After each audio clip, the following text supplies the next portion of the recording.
जय श्री राधे कृष्णा।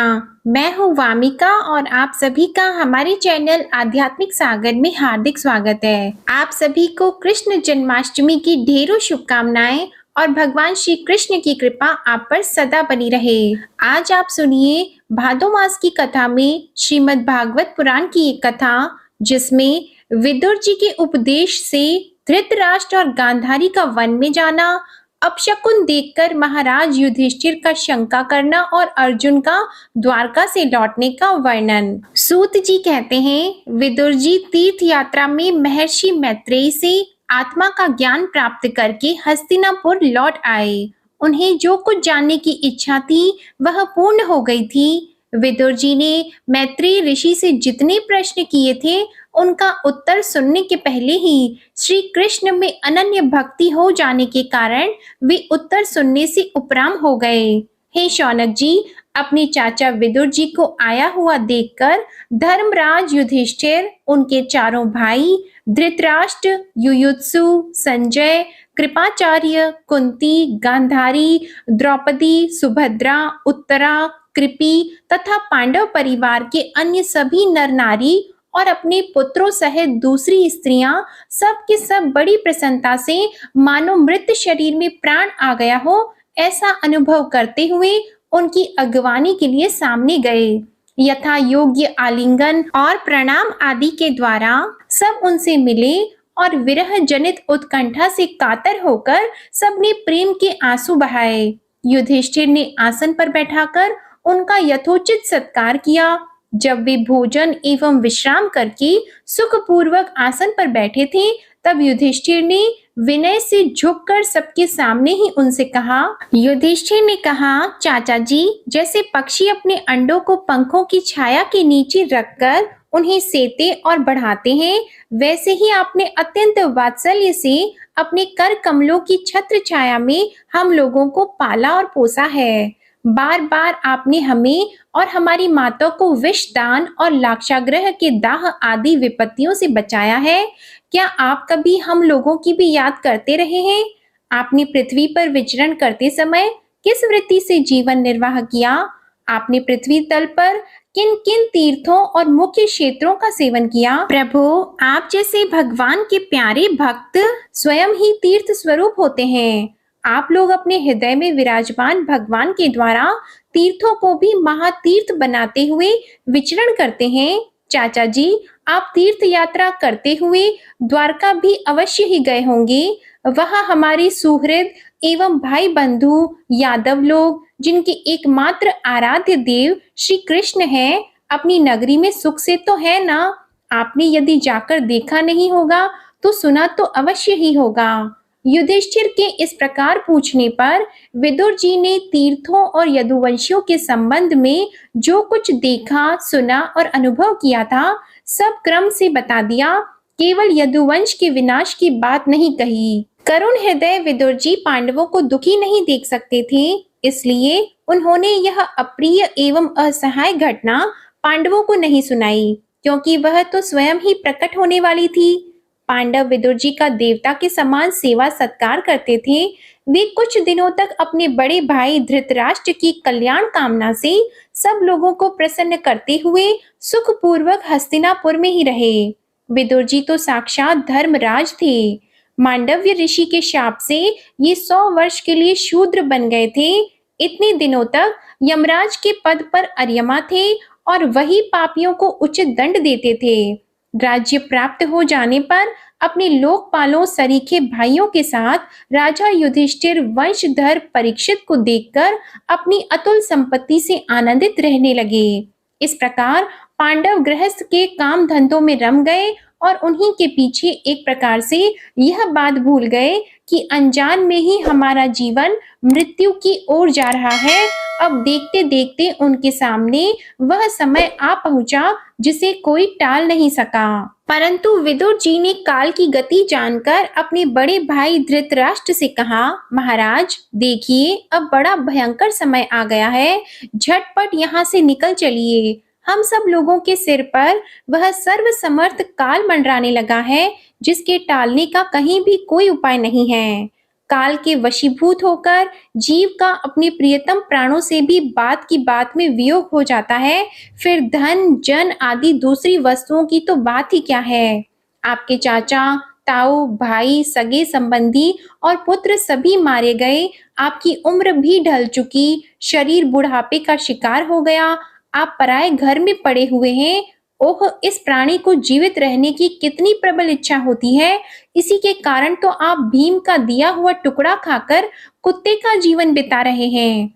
जिनको आपने आग में जलाने की चेष्टा की, विष देकर मार डालना चाहा, भरी सभा में जिनकी विवाहिता पत्नी को अपमानित किया, जिनकी भूमि और धन छीन लिए, उन्हीं के अन्न से पले हुए प्राणों को रखने में क्या गौरव है।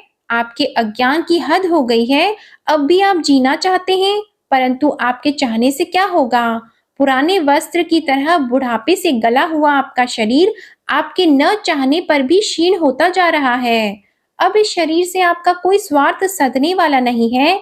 इसमें फंसिए मत, इसकी ममता का बंधन काट डालिए। जो संसार के संबंधियों से अलग रहकर उनके अनजान में अपने शरीर का त्याग करता है, वही धीर कहा गया है। चाहे अपनी समझ से हो या दूसरे के समझाने से, जो इस संसार को दुख रूप समझकर इससे विरक्त हो जाता है और अपने अंतःकरण को वश में करके हृदय में भगवान को धारण कर संन्यास के लिए घर से निकल पड़ता है, वही उत्तम मनुष्य है। इसके आगे जो समय आने वाला है, वह मनुष्यों के गुणों को घटाने वाला होगा। इसलिए आप अपने कुटुंबियों से छिपकर उत्तराखंड में चले जाइए। जब छोटे भाई विदुर ने अंधे राजा धृतराष्ट्र को इस प्रकार समझाया, तब उनकी प्रज्ञा के नेत्र खुल गए। वे भाई बंधुओं के सदृढ़ स्नेह पाशों को काटकर अपने छोटे भाई विदुर के दिखाए हुए मार्ग से निकल पड़े। जब परम पतिव्रता सुबल नंदिनी गांधारी ने देखा कि मेरे पतिदेव तो उस हिमालय की यात्रा कर रहे हैं, जो सन्यासियों को वैसे ही सुख देता है जैसे वीर पुरुषों को लड़ाई के मैदान में अपने शत्रु के द्वारा किए हुए न्याय उचित प्रहार से होता है, तब वे भी उनके पीछे पीछे चल पड़ी। अजात शत्रु युधिष्ठिर ने प्रातःकाल संध्या वंदन तथा अग्निहोत्र करके ब्राह्मणों को नमस्कार किया और उन्हें तिल, गौ, भूमि और सुवर्ण का दान दिया। इसके बाद जब वे गुरुजनों की चरण वंदना के लिए राजमहल में गए, तब उन्हें धृतराष्ट्र, विदुर तथा गांधारी के दर्शन नहीं हुए। युधिष्ठिर ने उद्विग्न चित्त होकर वहीं बैठे हुए संजय से पूछा, संजय, मेरे वे वृद्ध और नेत्रहीन पिता धृतराष्ट्र कहाँ हैं? पुत्र शोक से पीड़ित दुखिया माता गांधारी और मेरे परम हितैषी चाचा विदुर जी कहाँ चले गए? ताऊ जी अपने पुत्रों और बंधु बांधुओं के मारे जाने से दुखी थे। मैं बड़ा मंद बुद्धि हूँ। कहीं मुझसे किसी अपराध की आशंका करके वे माता गांधारी सहित गंगा जी में तो नहीं कूद पड़े?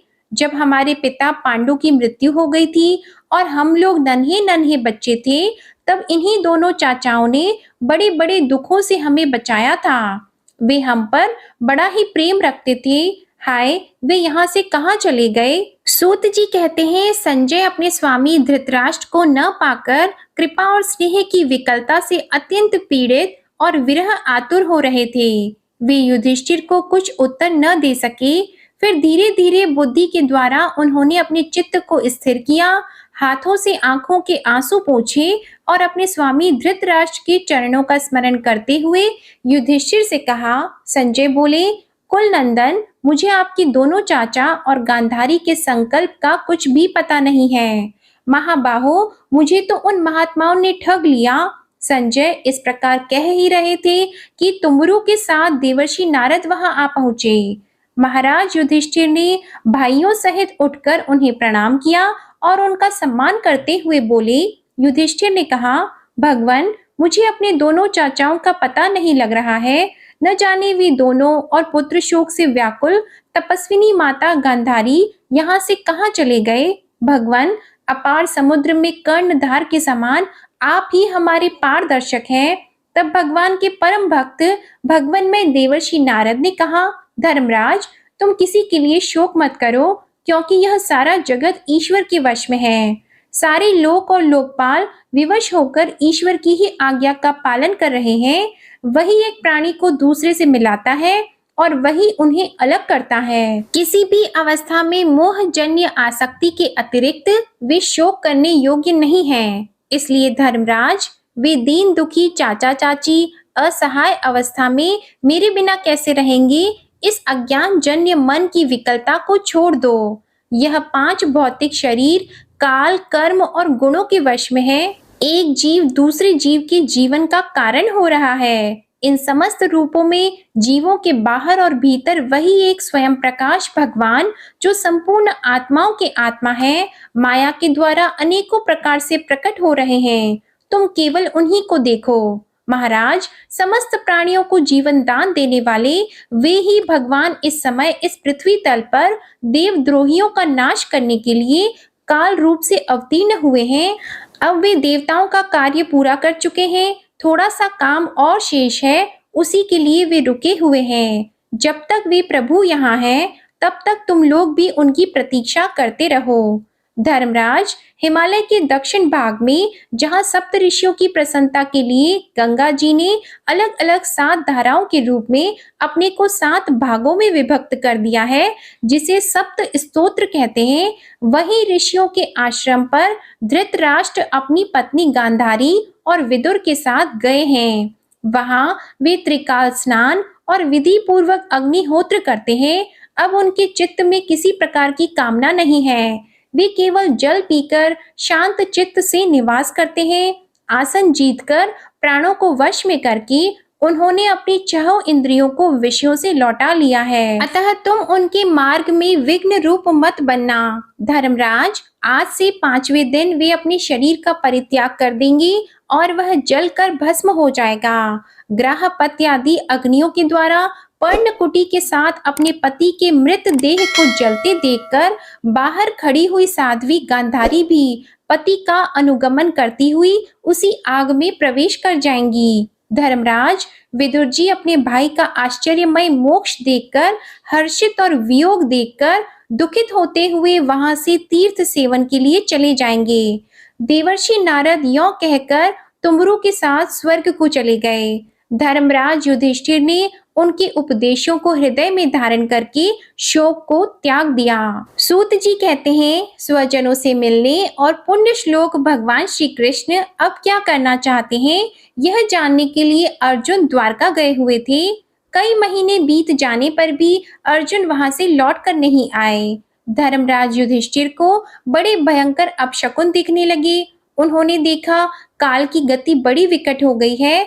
जिस समय जो ऋतु होनी चाहिए उस समय वह नहीं होती और उनकी क्रियाएं भी उल्टी ही होती हैं। लोग बड़े क्रोधी, लोभी और असत्य परायण हो गए हैं। अपने जीवन निर्वाह के लिए लोग पाप पूर्ण व्यापार करने लगे हैं। सारा व्यवहार कपट से भरा हुआ होता है। यहाँ तक कि मित्रता में भी छल मिला रहता है। माता पिता, सगे संबंधी, भाई और पति पत्नी में भी झगड़ा टंटा लगा रहता है। कली काल के आ जाने से लोगों का स्वभाव ही लोभ, दंभ आदि अधर्म से अभिभूत हो गया है और प्रकृति में भी अत्यंत अरिष्ट सूचक अपशकुन होने लगे हैं। यह सब देखकर युधिष्ठिर ने अपने छोटे भाई भीमसेन से कहा, भीमसेन, अर्जुन को हमने द्वारका इसलिए भेजा था कि वह वहां जाकर पुण्य श्लोक भगवान श्री कृष्ण क्या कर रहे हैं इसका पता लगा आए और संबंधियों से मिलकर भी आए। तब से 7 महीने बीत गए, किंतु तुम्हारे छोटे भाई अब तक नहीं लौटे हैं। मैं ठीक नहीं समझ पाता हूँ कि उनके न आने का क्या कारण है।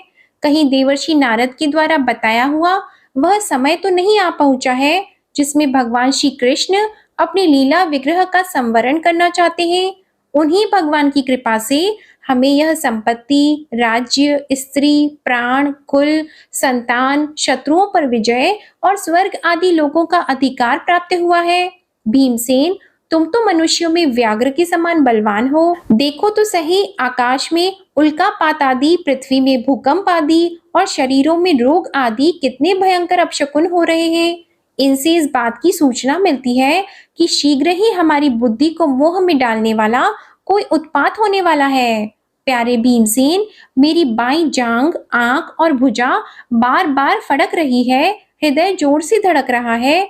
अवश्य ही बहुत जल्दी कोई अनिष्ट होने वाला है। शौनक जी, राजा युधिष्ठिर इन भयंकर उत्पातों को देखकर मन ही मन चिंतित हो रहे थे कि द्वारका से लौटकर अर्जुन आ गए। युधिष्ठिर ने देखा अर्जुन इतने आतुर हो रहे हैं जितने पहले कभी नहीं देखे गए थे। मुंह लटका हुआ है, कमल सरीखे नेत्रों से आंसू बह रहे हैं और शरीर में बिल्कुल कांति नहीं है। उनको इस रूप में अपने चरणों में पड़ा देखकर युधिष्ठिर घबरा गए। देवर्षि नारद की बातें याद करके उन्होंने सुहृदों के सामने ही अर्जुन से पूछा। युधिष्ठिर ने कहा, भाई, द्वारकापुरी में हमारे स्वजन संबंधी मधु, भोज, दर्शा, आह आदि सब कुशल तो है। हमारी माननीय नाना शूरसेन जी प्रसन्न है। अपने छोटे भाई सहित मामा वसुदेव जी तो कुशल पूर्वक हैं। उनकी पत्नियां हमारी मामी देवकी आदि सातों बहनें अपने पुत्रों और बहुओं के साथ आनंद से तो हैं। जिनका पुत्र कंस बड़ा ही दुष्ट था, वे राजा उग्रसेन अपने छोटे भाई देवक के साथ जीवित तो है ना। भगवान श्री कृष्ण के सेवक श्रुतदेव, उद्धव आदि और दूसरे सुनंद, नंद आदि प्रधान यदुवंशी जो भगवान श्री कृष्ण और बलराम के बाहुबल से सुरक्षित हैं, सब के सब कुशल हैं ना। भक्त वत्सल ब्राह्मण भक्त भगवान श्री कृष्ण अपने स्वजनों के साथ द्वारकापुरी की सुधर्मा सभा में सुखपूर्वक विराजते हैं ना। वे आदि पुरुष बलराम जी के साथ संसार के परम मंगल, परम कल्याण और उन्नति के लिए यदुवंश रूप क्षीर सागर में विराजमान है। उन्हीं के बाहुबल से सुरक्षित द्वारकापुरी में यदुवंशी लोग सारे संसार के द्वारा सम्मानित होकर बड़े आनंद से विष्णु भगवान के पार्षदों के समान विहार कर रहे हैं। मेरा विश्वास है कि तुमने ऐसा कोई निंदित काम तो नहीं किया होगा जो तुम्हारे योग्य न हो न हो अपने परम प्रियतम अभिन्न हृदय परम सुहृद भगवान श्री कृष्ण से तुम रहित हो गए हो, इसी से अपने को शून्य मान रहे हो। इसके सिवा दूसरा कोई कारण नहीं हो सकता जिससे तुमको इतनी मानसिक पीड़ा हो। सूत जी कहते हैं, भगवान श्री कृष्ण के प्यारे सखा अर्जुन एक तो पहले ही श्री कृष्ण के विरह से कृश हो रहे थे। उस पर राजा युधिष्ठिर ने उनकी विषादग्रस्त मुद्रा देखकर उसके विषय में कई प्रकार की आशंकाएं करते हुए प्रश्नों की झड़ी लगा दी। शोक से अर्जुन का मुख और हृदय कमल सूख गया था, चेहरा फीका पड़ गया था। वे उन्हीं भगवान श्री कृष्ण के ध्यान में ऐसे डूब रहे थे कि बड़े भाई के प्रश्नों का कुछ भी उत्तर न दे सके। श्री कृष्ण की आंखों से ओझल हो जाने के कारण वे बढ़ी हुई प्रेम जनित उत्कंठा के परवश हो रहे थे। रथ हाँकने, टहलने आदि के समय भगवान ने उनके साथ जो मित्रता, अभिन्न हृदयता और प्रेम से भरे हुए व्यवहार किए थे, उनकी याद पर याद आ रही थी। बड़े कष्ट से उन्होंने अपने शोक का वेग रोका, हाथ से नेत्रों के आंसू पोंछे और फिर रुंधे हुए गले से अपने बड़े भाई युधिष्ठिर से कहा। अर्जुन बोले, महाराज, मेरे भाई अथवा अत्यंत घनिष्ठ मित्र का रूप धारण कर श्री कृष्ण ने मुझे ठग लिया। मेरे जिस प्रबल पराक्रम से बड़े बड़े देवता भी आश्चर्य में डूब जाते थे, उसे श्री कृष्ण ने मुझसे छीन लिया। श्री कृष्ण की महानुभावता के कारण जैसे मित्र अपने मित्र का और पिता अपने पुत्र का अपराध सह लेता है, उसी प्रकार मुझ दुर्बुद्धि के अपराधों को वे सह लिया करते थे। महाराज, जो मेरे सखा, प्रिय मित्र नहीं मेरे हृदय ही थे, उन्हीं पुरुषोत्तम भगवान से मैं रहित हो गया हूँ। भगवान की पत्नियों को द्वारका से अपने साथ ला रहा था, परंतु मार्ग में दुष्ट गोपों ने मुझे एक अबला की भांति हरा दिया और मैं उनकी रक्षा नहीं कर सका।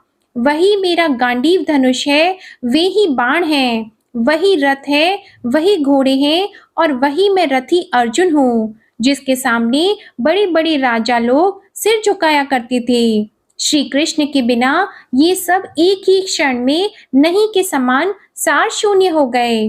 ठीक उसी तरह जैसे भस्म में डाली हुई आहुति, कपट भरी सेवा और ऊसर में बोया हुआ बीज व्यर्थ जाता है।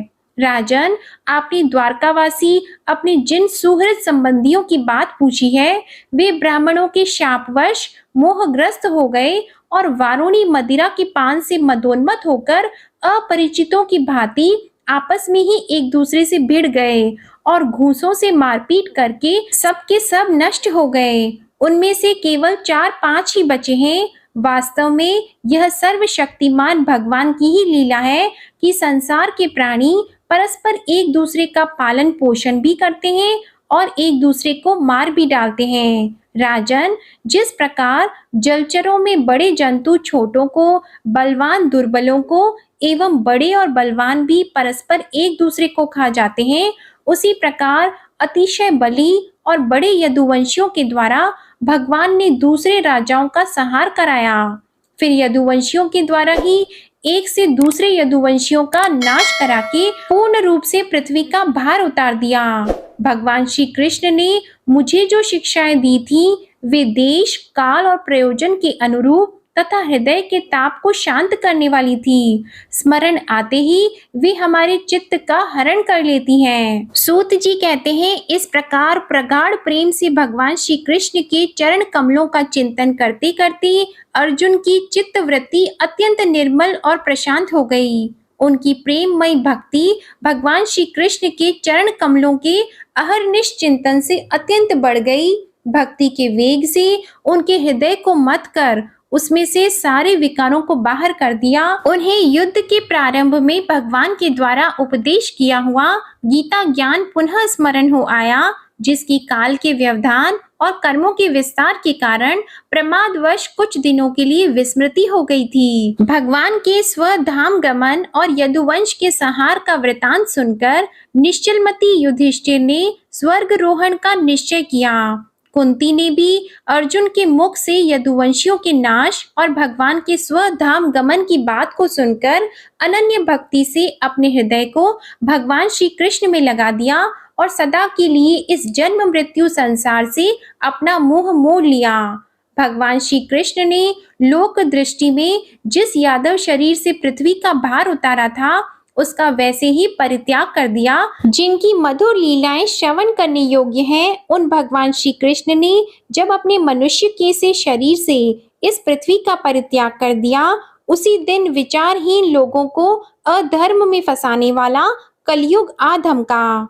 महाराज युधिष्ठिर से कलयुग का फैलना छिपा न रहा। उन्होंने अपने विनयी पौत्र परीक्षित को, जो गुणों में उन्हीं के समान थे, समुद्र से घिरी हुई पृथ्वी के सम्राट पद पर हस्तिनापुर में अभिषिक्त किया। उन्होंने मथुरा में शूर सेनाधिपति के रूप में अनिरुद्ध के पुत्र वज्र का अभिषेक किया। इसके बाद समर्थ युधिष्ठिर ने प्राजापत्य यज्ञ करके आहवनीय आदि अग्नियों को अपने में लीन कर दिया, अर्थात गृहस्थ आश्रम के धर्म से मुक्त होकर उन्होंने संन्यास ग्रहण किया।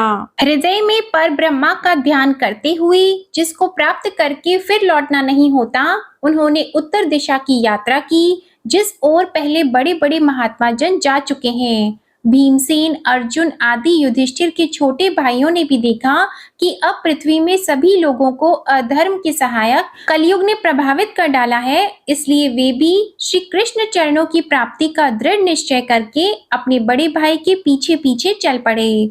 उन्होंने जीवन के सभी लाभ भली भांति प्राप्त कर लिए थे, इसलिए यह निश्चय करके कि भगवान श्री कृष्ण के चरण कमल ही हमारे परम पुरुषार्थ हैं, उन्होंने हृदय में धारण किया और पांडवों के हृदय में भगवान श्री कृष्ण के चरण कमलों के ध्यान से भक्ति भाव उमड़ आया।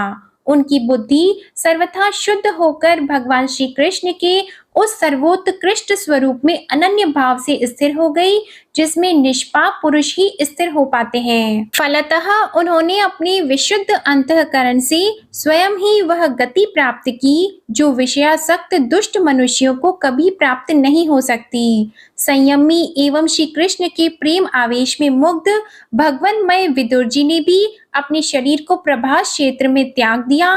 उस समय उन्हें लेने के लिए आए हुए पितरों के साथ वे अपने लोक यमलोक को चले गए। द्रौपदी ने देखा कि अब पांडव लोग निरपेक्ष हो गए हैं, तब वे अनन्य प्रेम से भगवान श्री कृष्ण का ही चिंतन करके उन्हें प्राप्त हो गई।